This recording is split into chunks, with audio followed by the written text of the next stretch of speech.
beautiful people. Is there one and only Lady J? If you have not subscribed, what are you waiting for, my darling people? Go and subscribe and smash the notification bell. Thank you and God bless you.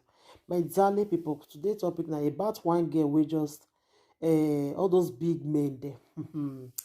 Now what for now really? This girl, they stay with these big people for house. They mad, they juggle this small girl, even they give her belly join now. So because in a small girl now, poor people don't get sick for Africa. Because a small girl, the girl no fit talk, you know, fit cry, come out. After they don't give her belly, the man will still go remove the belly for her. So now the girl now can say he no fit again. She no fit the hide this thing again. Make this man leave him alone. You understand? So my darling people, what you can make me they do this topic be say the video now don't come out. I will put the video more at least the way the girl they cry, they shout. I will put the video more now list my darling people. Thank you everybody. Take care. Just tell her. This thing I'm saying now is just for the record. One thing that one song saying, torí pé àwọn fẹ́ fi sí orí record ni wọ́n fẹ́ fi sí ìpamọ́. For the record, I am telling you that this girl is safe and she is not leaving my house. She's now an Atlanta baby. She was raped. She was raped the first time, severally. Every other day, he was constantly raping her. Not once. And then he impregnated her the first time, aborted and second time. So we are fighting to the last and we'll get justice.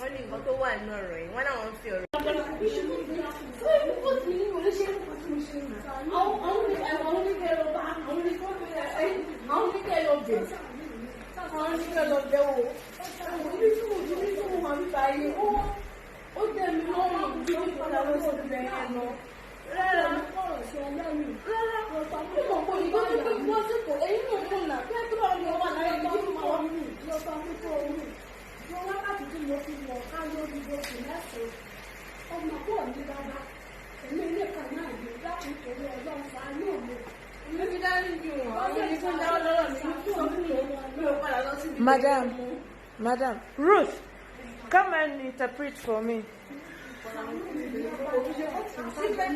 Madam, you're making her cry and I don't like it. I don't like it. You're making her cry. You are asking her to forgive the people that raped her, and it is very wrong.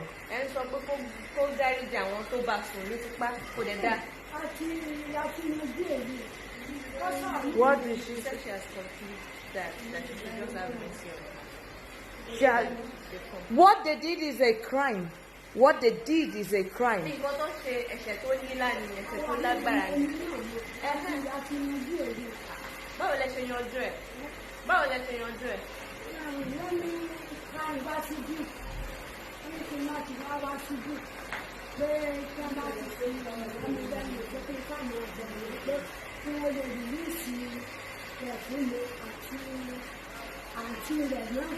She said that when she gets here, she should just be begging you that you should just release her.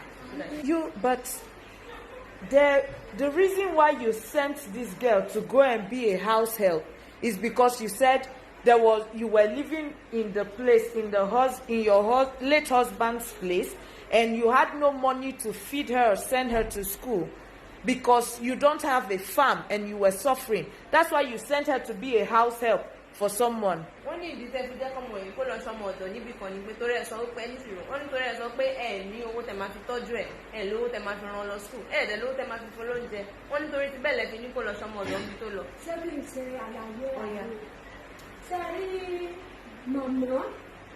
Mama Alhaji. Okay. Òótọ́ ọmọ mẹ́fà mo bí ipò kẹrin ló wà nínú mẹ́fà bàbá di wípé àti jẹ àti mu ó nira fún mi ní màmá Alhaji ló fi àwọ̀ mi ṣe láàánú. Àánú mi ló ṣe. She said there's one Alhaji that came to pick her. That is the Alhaji that have mercy on her because she doesn't have food to give her, she doesn't have anything to give to her. That so the Alhaji now have mercy on her and took her. They took your daughter and they made her a slave. They were waking her up at 3 a.m. She'll go to bed at 1:30 and 3 a.m. they are waking her up. Even people on the street used to see her carrying 5 stacks of super pack noodles on her head. Ọmọ yín wọ́n ní yóò sùn ní aago kan òru yóò sì jí ní aago mẹ́ta àárọ̀. Orí bẹ́ẹ̀ mi náà ti wá rí ìkórè bẹ́ẹ̀ torí ìgbà tí Alhaja tí ó ṣe àdúrà mọ́kà àjọ wá ni èmi náà wá. Ọmọ yóò ní máa parọ́. Why are you siding? See, because they gave you money, you are siding. Because they gave you money, you are siding with the rapist and the rapist family. Ó ní nítorí pé owó tán fún yín ẹ wá ń bá wọn ẹgbẹ́ ń bá wọn gbàmọ̀ràn pọ̀ àwọn tí wọ́n bọ́ ọmọ yín sùn ní tipa. Ó fi ràn mí lọ́wọ́ mi ó fi ṣàánú mi lọ sí ọ̀rẹ́ wọn ṣe mí. What I don't understand is you are a mother. You heard that someone raped your daughter the first time and they killed the child.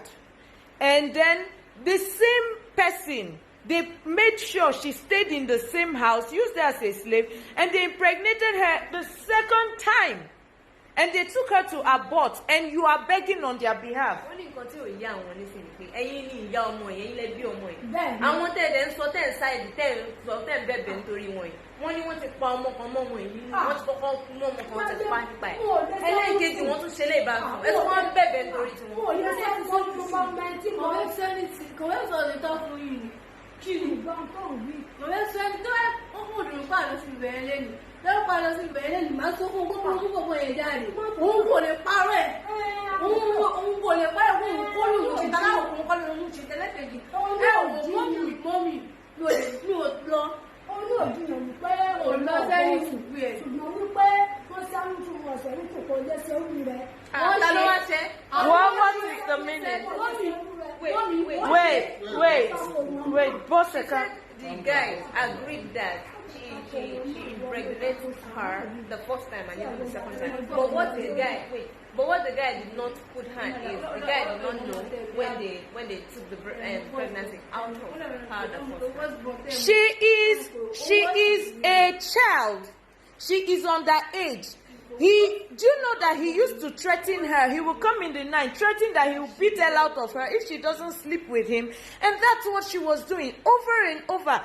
In the house, I don't understand. Why are you not angry? How can a man be sleeping with her?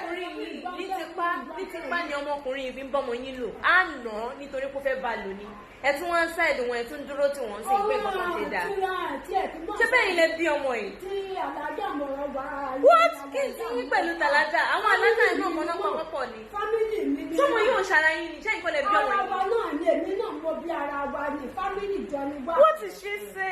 She said the alájà, their family, that's why she's begging. I'm not asking her that. Oh, man!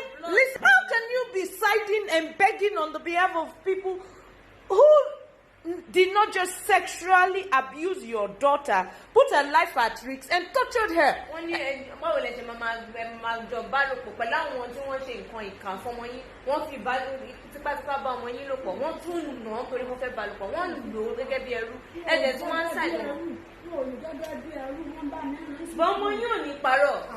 even wanted to stop taking her to. Oh, me, this woman. Are you sure this is your? Are you sure you're the mother?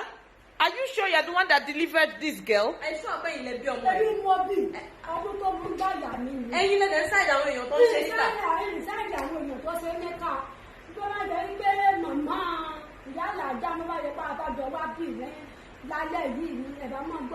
You know what? I'm done. My love.